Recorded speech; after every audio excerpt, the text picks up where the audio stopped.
10 साल जयप्रकाश जी यहाँ पर सांसद रहे, वो अपने कामों का हिसाब तो दें। उन्होंने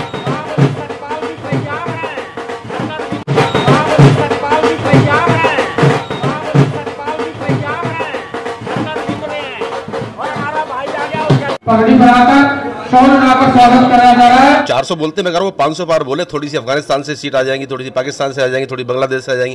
पहले तो ये महसूस करते थे प्रवीण खंडेलवाल जी क्लीन शीट्स है, लेकिन जो जब से मतलब जयप्रकाश जी यहाँ से आए हैं ताकि मतलब फाइट बड़ी कांटे की होगी। दिल्ली सरकार के पूर्व कानून मंत्री जितेंद्र सिंह तोमर ने चांदनी चौक सीट से भाजपा उम्मीदवार को साफ शब्दों में कह दिया है कि हमारे इंडिया गठबंधन से जेपी अग्रवाल एक कद्दावर नेता हैं जो चांदनी चौक की जनता में काफी लोकप्रिय हैं। छोटे बड़े सभी व्यक्तियों का जेपी अग्रवाल सम्मान करते हैं। उनके घर कोई भी व्यक्ति चला जाए चाहे मट्ठी जरूर पिलाते हैं, शॉल ओढ़ाकर सम्मान करते हैं और बाहर गाड़ी तक सबको छोड़ने आते हैं। ऐसे सम्मानित व्यक्ति को चांदनी चौक की जनता जेपी अग्रवाल को भारी मतों से जिताएगी। ये बातें जितेंद्र सिंह तोमर ने मंगलवार को त्रिनगर विधानसभा क्षेत्र में शंकर चौक के श्री अग्रसेन धर्मशाला में आम आदमी पार्टी और कांग्रेस कार्यकर्ताओं को हुई एक संयुक्त बैठक में कही। बहुत अच्छे व्यक्ति हैं, बहुत सरल व्यक्ति हैं, बहुत मिलनसार हैं। जो लोग इनको जानते हैं उनको पता है कि बहुत अच्छे से मिलते हैं सबके। अगर कोई घर जाए तो उसको चाय पिला के कचौड़ी खिलाना भेजते नहीं है। ऐसा कोई दिन नहीं जब क्या वो कढ़ाई नहीं चलती। पुरानी दिल्ली की है ये, तो इनका कल्चर है। मैंने बहुत सारा काम किया इनके साथ, 25 साल में कांग्रेस पार्टी में रहा हूं। आप सब लोग जानते हैं क्योंकि मैं तो 89 से और आपके साथ एक्टिव हूं, तो आप सब लोग जानते हैं।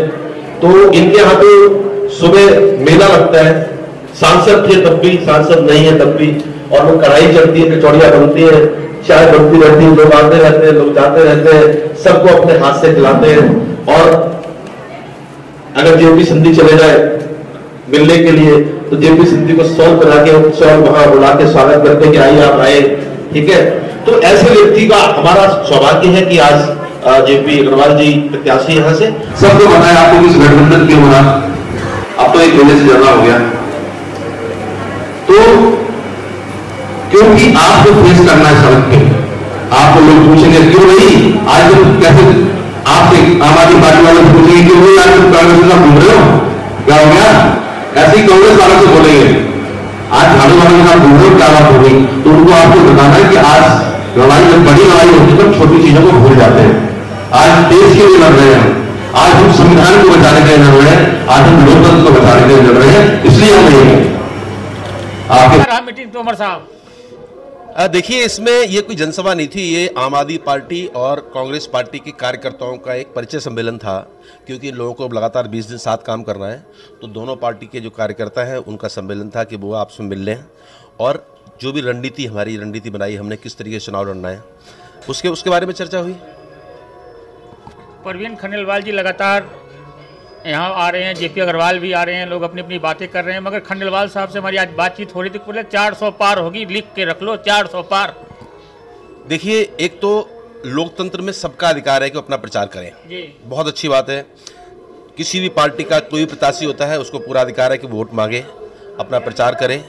और मैं कहता हूँ वो 500 पार बोलें तो क्या बुराई है उसमें।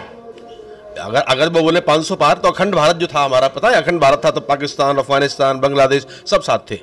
तो अभी 400 बोलते मगर वो 500 पार बोले। थोड़ी सी अफगानिस्तान से सीट आ जाएंगी, थोड़ी सी पाकिस्तान से आ जाएंगी, थोड़ी बांग्लादेश से आ जाएंगी, 500 पार हो जाएंगे, कोई बुराई नहीं, बोलने में कोई दिक्कत नहीं। लेकिन अदालत होती है जनता की और फैसला करती है जनता। जनता फैसला करेगी और 4 तारीख को जब रिजल्ट आएगा वो बताएगा कि किसने क्या किया। अच्छा, तो आप डोर टू डोर जा रहे हैं, माहौल क्या लग रहा है आपको? देखिए, मैं तो ये कहूँगा कि मैं 7 सीट जीत रहा हूँ और हाँ बाकी जीत रहा हूँ, लेकिन आम जनता से आप बात करेंगे, आप मीडिया के व्यक्ति हैं, आप जाएं और आम आदमी से बात करें। और एक काम और करें, मेरे यहाँ तो आप विशेष तौर से, मैं हमेशा किसी भी मीडिया वाले को चैलेंज करता हूँ और बोलता हूँ कि मेरे क्षेत्र में जाओ, मेरी बुराई करो, मेरे खिलाफ बोलो, फिर आपको जवाब जो मिले उस जवाब को आप वो करो, कंक्लूजन पे जाओ फिर कि क्या क्या होने वाला है यहाँ पे।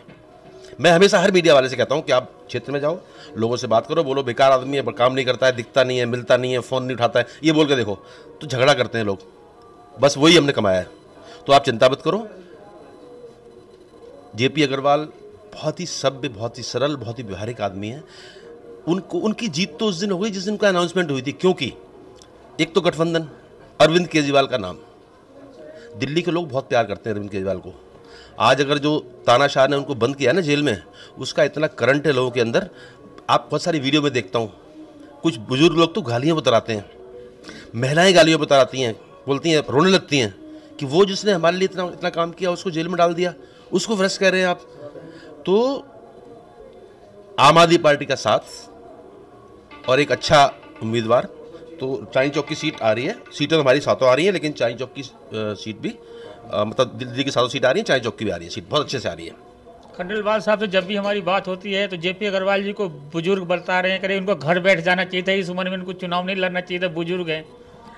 देखिए, मैं कभी किसी की बुराई नहीं करता और उनसे भी प्रार्थना है, किसी भी व्यक्ति से कभी किसी की बुराई नहीं करनी चाहिए, अपने बात करें। मैं तो ये कहता हूं कि 10 साल बीजेपी की सरकार रही, काम मुद्दों की बात क्यों नहीं करते? क्यों नहीं कहते कि 10 साल में आपने ये काम किया इसलिए आप वोट दो? आज आप फिर आगे उसी पे के राम के नाम पे दो, आप हिंदू के नाम पे दो, मुस्लिम के नाम पे दो, सनातन के नाम पे दो, पाकिस्तान के नाम पे दो, मंगलसूत्र के नाम पे दो। क्या है सब ये? 10 साल में आप एक काम तो बताएं, लोगों को बोले कि ये 4 काम हमने किए हैं इसलिए हमको वोट दीजिए आप। दूसरी बात, यहाँ से 10 साल तक इसी पार्टी के सांसद थे, उनका टिकट काट दिया गया। टिकट क्यों काटा जाता है? जब कोई काम नहीं करता है, निकम्मा होता है। 5 सांसदों ने टिकट काट दिया यहाँ से क्योंकि वो काम नहीं कर रहे थे, ये सब जानते हैं। अब नया किसी व्यक्ति को लाए, वो कहते हैं जबकि जयप्रकाश अग्रवाल जी चल नहीं पाते, 80 साल के हैं। तो एक तो मैं आपको, परसों आप आए थे, मेरे यहाँ पदयात्रा थी, 3 किलोमीटर की पदयात्रा की उन्होंने मेरे साथ। तो मेरी भी बहुत चाल तेज है, मेरे सारे कार्यकर्ता मुझे कहते हैं कि थोड़ा धीरे चला करो, लेकिन जब मैं मौसम में आता हूँ तो रुक नहीं पाता हूँ। सेम उनके साथ भी यही है कि उनकी भी तेज आती है, खूब चलते हैं, बढ़िया, खूब देखा है आपने, और बहुत एक्टिव है। आज भी उनका जो है ना बहुत एक्टिव पूरे दिन का वो रहता है शेड्यूल। और खंडेलवाल साहब की जहाँ तक बात है, कभी मिला नहीं उनको, मैं देखा है उनको 1-2-3 प्रोग्रामों में, जैसे कहीं कोई क्रिया थी उसमें मुलाकात, देखा मैंने दूर से। एक तो भजन बंद बहुत ज़्यादा, तो मेरी एडवाइस है उनको कि पार्क आगे भी जाते रहें। चुनाव वुनाव हो जाएगा, हारना कोई बात नहीं, हार जाएंगे, क्या फ़र्क पड़ता है, लेकिन अपना सिस्टम को थोड़ा शरीर को फिट करें। क्योंकि एक बार मैंने पट्टी बंदी देखी हाथ पे, एक बार पैर पे लगाते देखा, तो यार ये क्योंकि वेट बहुत ज़्यादा है इसलिए दिक्कत होती है।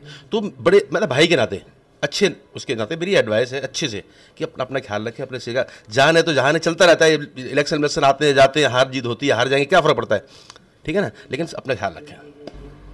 दूसरी ओर भाजपा प्रत्याशी परवीन खंडेलवाल भी त्रिनगर क्षेत्र के शकूरपुर में बाइक रैली के दौरान जेपी अग्रवाल पर तीखा हमला बोला और कांग्रेस पर बड़ा आरोप लगाया। बार पलटवार का दौर जारी है, लेकिन कौन किस पे भारी है ये चांदनी चौक की जनता बता रही है। आपको सबकी बातें सुनवाने वाले हैं, नेताओं से लेकर आम आदमी तक, आप जान पाएं कि क्षेत्र में माहौल क्या है।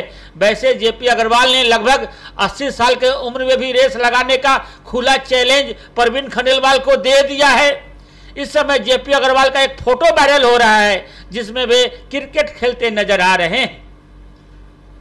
वीडियो शुरू करने से पहले आप सभी को नमस्कार। आप देख रहे हैं जनमत की पुकार आर.के. जायसवाल के साथ।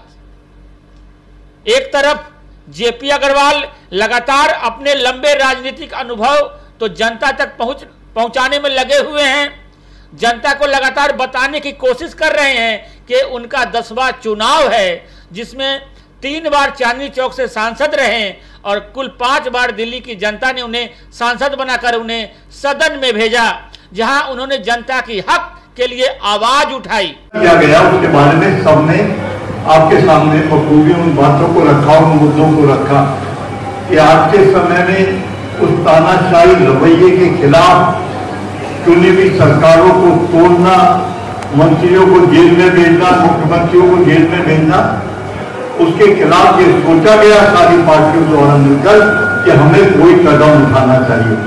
और जिस समय ये बातचीत चल रही थी उस समय भारतीय जनता पार्टी के नेता बार बार कटाक्ष करते थे कि अब ये गठबंधन बना, कल टूट जाएगा, परसों टूट जाएगा। कभी किसी नेता के बयान के बारे में कहते थे, कभी किसी के नेता के बयान के बारे में कहते थे।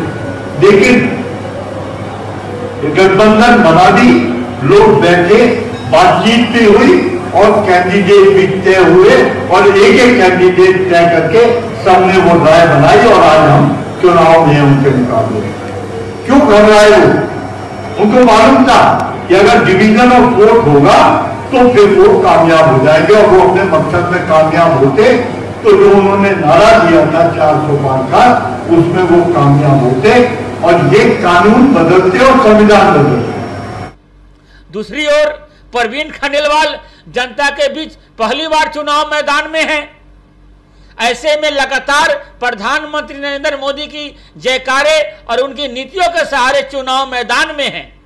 भाजपा ने जिस पूर्व स्वास्थ्य मंत्री डॉक्टर हर्षवर्धन का टिकट काटकर परवीन खंडेलवाल को प्रत्याशी बनाया, वो डॉक्टर हर्षवर्धन के 10 सालों के कामों को गिनवा नहीं रहे, केवल प्रधानमंत्री के नाम पर चुनाव जीतना चाहते हैं।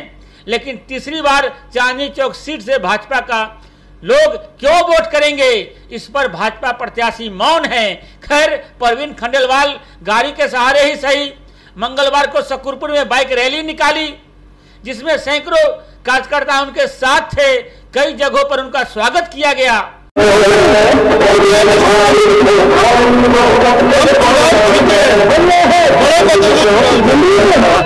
खंडेलवाल साहब, रविंदर भाई, जेपी अग्रवाल ने लगातार पिछले 10 सालों के काम को पूछा है। पहले जो जिस 10 साल जयप्रकाश जी यहाँ पर सांसद रहे, वो अपने कामों का हिसाब तो दे, उन्होंने क्या काम किया।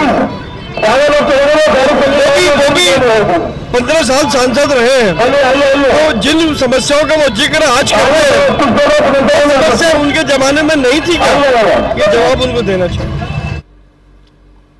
वहीं दूसरी ओर जेपी अग्रवाल पैदल यात्रा कर रहे हैं, गली मोहल्ले में जाकर लोगों से आमने सामने मिल रहे हैं। मंगलवार को जेपी अग्रवाल ने अग्रसेन धर्मशाला, शंकर चौक, जय माता मार्केट में आम आदमी पार्टी और कांग्रेस कार्यकर्ताओं के बीच एक संयुक्त बैठक की, जिसमें इंडिया गठबंधन की रणनीति पर चर्चा की गई। इस दौरान कार्यकर्ताओं में जोश से लबालब देखा गया। इस दौरान आम आदमी पार्टी और कांग्रेस के नेताओं ने मजबूती से बात रखते हुए मोदी सरकार की नीतियों, लोकतंत्र पर हमले करने, केजरीवाल को जेल में डालने जैसे मुद्दों पर अपना विरोध दर्ज करवाया। 25 मई का दिन होगा, जन अदालत का दिन होगा दिल्ली में। जन अदालत में जनता ही सर्वोपरि है और आपके हाथ की जो कलम होगी, जो बटन होगा आपके हाथ में, वो फैसला करेगा कि इस देश को किस दिशा में जाना है। हम लगाकर सबको जेल में डालते हैं, ईडी का डर दिखाते हैं, सीबीआई का डर दिखाते हैं, और कांग्रेस पार्टी के इन्होंने खाते ही सील कर दिए इनकम टैक्स के द्वारा। तो सभी विपक्षी दलों ने एक राय बनाई और इंडिया गठबंधन का गठन किया। परवीन खंडेलवाल के समर्थकों ने भी 400 पार के नारे को बुलंद करते हुए एक बार फिर से मोदी सरकार जैसे बातों से समर्थक होने का फर्ज निभाया। बुलडोजर से माला पहनाकर एक नई कीर्तिमान स्थापित करने की कोशिश की गई।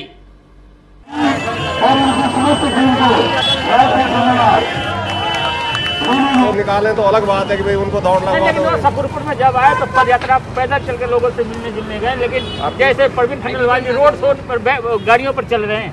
देखो, परवीन जी के साथ पब्लिक इतनी है, उत्साह इतना, लोगों का प्यार इतना है कि परवीन जी पैदल भी चलते हैं और रोड शो में इसलिए चलते हैं कि सबसे मिल ले, सबसे मुलाकात हो जाए। अब उन्हें एक घर में थोड़ी जाना। अब जेपी अग्रवाल जी तो उनका यहाँ कोई है ही नहीं, मैंने तो कभी देखा ही नहीं, रोड से ही गुजरते हुए नहीं देखा उनको। तो आप कह रहे हो वो दौड़ लगाएंगे। तोमर जी कहते हैं कि परवीन खंडेलवाल जी का वजन थोड़ा ज्यादा हो गया, इसलिए चल नहीं पा रहे हैं। आप तो योग गुरु रहे, बताइए जरा। देखो, व्यक्तिगत टिप्पणी किसी पे नहीं करनी चाहिए, मेरा तो मानना ये है। पहले आप क्वेश्चन क्या कि माहौल बना रहे हैं, माहौल बना हुआ है और ये तो बस ये है कि इस आंकड़े को हम कितना कर सके, 5 लाख से प्लस करने का प्रयास चल रहा है। हम बहुत उत्साहित हैं, हमें 400 पार चाहिए, मोदी जी 400 पार चाहिए। खाली मोदी सरकार चाहिए जो देश को हमारे बहुत बुलंदियों पे ले जाए, तो बुलंदियों पे ले जाके हमारे देश को ऐसी जगह पे छोड़े कि दुनिया हमारे को, पूरा विश्व हमें देखे कि हम कहाँ खड़े हैं, हमें विश्व गुरु बनाए। मोदी साहब 400 पार, 400 पार। देश हित के लिए अपना वोट डालिए, सारे काम छोड़िए, सारे मतलब संडे के दिन आपको ये सोच के चलना है कि पहले मत देना है, अपना वोट देना है। ये अमूल वोट है, इसको नहीं दिया आपने तो समझ लो देश हित के लिए वोट नहीं दे पाओगे। बहुत बड़ा होता है। हम लोगों ने फिर भी हर्षवर्धन जी से प्रयास किया काम कराने का, लेकिन ये दुर्भाग्य रहा कि या तो हमारी बात उनके तक नहीं पहुंच सकी या हम लोग उनसे काम नहीं ले सके। पहले तो ये महसूस करते थे प्रवीण खंडेलवाल जी क्लीन चिट्स है, लेकिन जो जब से मतलब जयप्रकाश जी यहाँ से आए हैं, पुराने सांसद है और कई लोगों से जुड़ा हुआ है, व्यापारिक परिवार है, वो भी व्यापारिक वर्ग से आते हैं। मुझे तो ऐसा लगता है कि मतलब फाइट बड़ी कांटे की होगी। अभी माहौल बनाए जा रहे हैं, वोटरों में इस बार जोश ठंडा देखा जा रहा है, ना कोई उत्साह है ना कोई नाराजगी। ऐसे में जैसे जैसे दिल्ली में चुनाव के समय करीब आ रहे हैं, कार्यकर्ता भी कंफ्यूज नजर आ रहे हैं। आगे क्या होगा सब बताएंगे। फिलहाल दीजिए इजाजत। वीडियो देखने के लिए बहुत बहुत धन्यवाद। नमस्कार। अगर आपने हमारा अभी तक चैनल सब्सक्राइब नहीं किया है तो कृपया चैनल सब्सक्राइब कर लें, लाइक करें, शेयर करें, कमेंट करें। तो मिलते हैं फिर किसी और खबरों के साथ। नमस्कार।